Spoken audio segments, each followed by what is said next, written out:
I'm giving away this championship belt at 100,000 subscribers, so you already know what to do. Welcome back to the Ango Show. I, of course, am Ango. We're going to kick things off with some very good news surrounding Kairi Sane. Boozer Wrestling giving people the updates that they want. We've talked about this before, that Kairi Sane could potentially be coming back to the WWE. And then at this point, everybody was kind of wondering what the hell is going on, because we know that Carlito came back, but then they didn't do anything with Carlito yet. And this is kind of like another situation where, you know, some people are just wondering if the plans were canceled, and that doesn't appear to be the case with Kairi Sane. Boozer Wrestling was asked about this on Twitter, X, and was basically just asked, is Kairi really signed with the company, and timeline of when she's about to show up in the company. Boozer confirmed that she is showing up soon. I'm believing that based on things that I'm hearing and rumblings that I'm seeing, I believe that there's a scenario where maybe she even gets involved at Fastlane. Obviously, they got something brewing there with Asuka and Io Sky, and of course Charlotte. And then, of course, you got to wonder maybe if WWE holds off onto this until next month, which is always a possibility, especially with Crown Jewel. Look, WWE's women's division is getting beefed up, right? Look at Jade Cargill's getting the hype on the main roster shows already. WWE has Kairi Sane coming back. The big consensus, and unfortunately, nobody ever wants to admit this, but the major consensus is that WWE's main roster, Raw and SmackDown, it's not that they're completely struggling with their women's division. They're just not as consistent with their women's division as they are across the board. And that's the unfortunate part, right? Because you have all of these talented women, but at the same time, too, you're just not giving consistency within all of the storylines. They're telling stories, and they're doing it on a weekly episodic basis. But the problem is, when you watch NXT or Impact and you see that multiple women's storyline exist and the main roster doesn't typically have that on a consistent basis, that's the problem.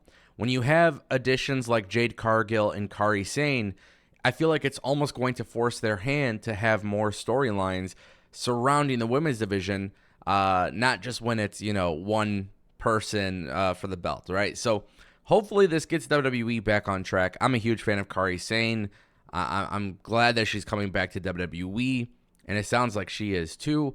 I'll keep you guys updated, but just stay tuned. It sounds like it's happening. Now, as far as Carlito goes, there's no update on that. I don't know if we'll ever even get that update, to be honest with you. That's just going to be weird, but there's people who've signed with the company and they still haven't been used, and that's kind of unfortunate considering that WWE just did talent releases, and obviously that's annoying.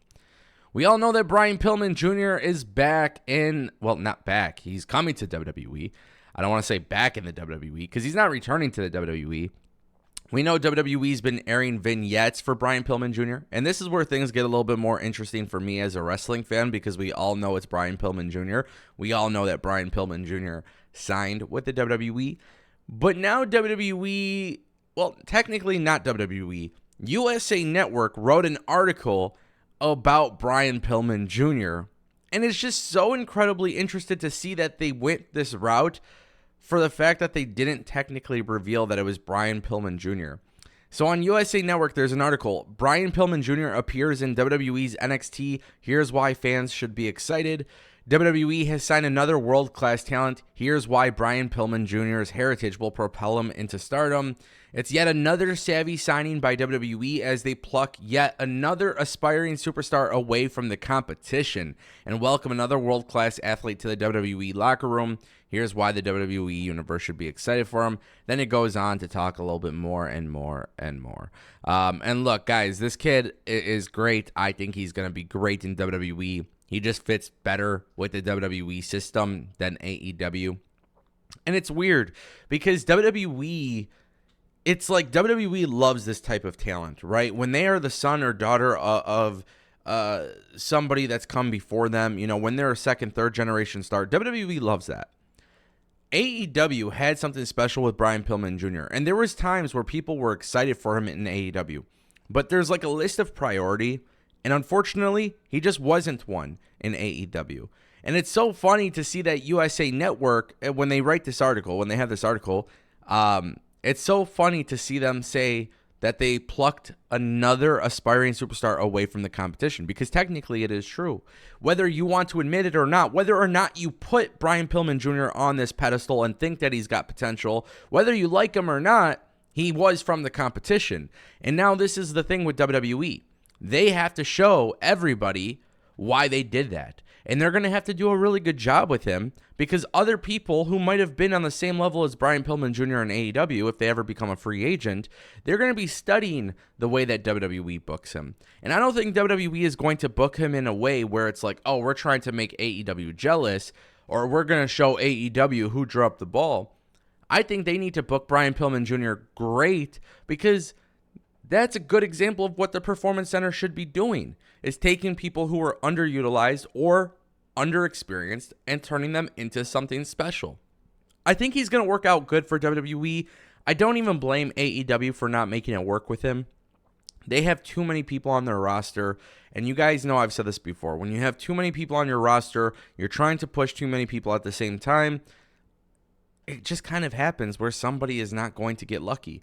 And I think he fits better with the WWE system to begin with. If anything, I think the benefit for Brian Pillman Jr. is the fact that WWE has the tape library that also has his dad. So I think that is another thing that's going to be an element that helps to his growth in the company. But nonetheless, USA Network is hyping it up, which is so interesting because he technically hasn't been revealed yet. So they pretty much spoiled it. I mean, we all knew it was him to begin with, so I'm not mad. I just thought it was funny. Guys, WWE is teasing CM Punk again and again and again. Last night on WWE Raw, CM Punk, Seth Rollins. There's some synergies there. It's happening. Michael Cole had a segment with Seth Rollins, and basically Michael Cole, everybody put two and two together because this is what WWE does. Again, since the Triple H era has started, you're seeing a lot of little nuances, little elements, little things that are being propped up here and there, things that are being said, and they're all little pieces to the puzzle. Michael Cole basically using verbiage from the CM Punk ROH pipe bomb. Seth Rollins last week, best in the world. This is a tease that continues to happen. We talked about CM Punk at Cage Fury Fighting Championship. We saw what he had to say when he was on commentary. He was giving us around 2 months of a timeline before he can return. Look, clearly WWE is teasing CM Punk here, and whether or not people like it, it should happen. CM Punk's legacy needs to end the right way. I think the drama in AEW has gotten very good at getting past that. They brought in Edge. That's going to help. I don't believe CM Punk was the issue in AEW, and I don't believe the Elite were the issue in AEW. I think the issue in AEW is a deeply rooted issue, and obviously CM Punk and the Elite were a major contribution to that. Then you have Jungle Boy. So wrestling fans are picking sides. They're trying to say it's this person's fault and this person's fault. There is a lot of reasons why the drama existed. CM Punk getting away from AEW, going back to WWE. It's not an issue, guys. It's really not an issue. The company is ran differently. That shit doesn't fly in WWE. If CM Punk has issues in WWE, WWE ain't going to go tell CM Punk, hey, you can go have a new show and create a new world championship and hire this person and that person. There's just certain things that don't work in that company. So therefore, I don't have a concern like some of you who think CM Punk is going to be too dramatic for WWE. Could I be wrong? Yeah, of course I could be wrong, but I'm just telling you the way I see it. That's the way I see it. So I welcome CM Punk back in WWE just like how I welcome Edge in AEW. It makes sense. It fits. It's okay. There's nothing wrong with it. And it's better for both companies to go this route. And hell, let me just make it very clear. It's 2023. How exciting is this? How exciting is it that top guys are leaving both companies, going to other companies, and doing other things? I think that's really cool. It gives you an incentive to watch, and whether or not you like these companies or whatever, it's really cool to see that these are options for people. CM Punk, Seth Rollins, it's a great feud for CM Punk when he returns. Do I want CM Punk to be the World Heavyweight Champion? No, I don't. Shinsuke, Damian Priest. I mean, there is a lot of other ways I would like for them to go, but we'll see how it all goes down. Let me know what you think down below.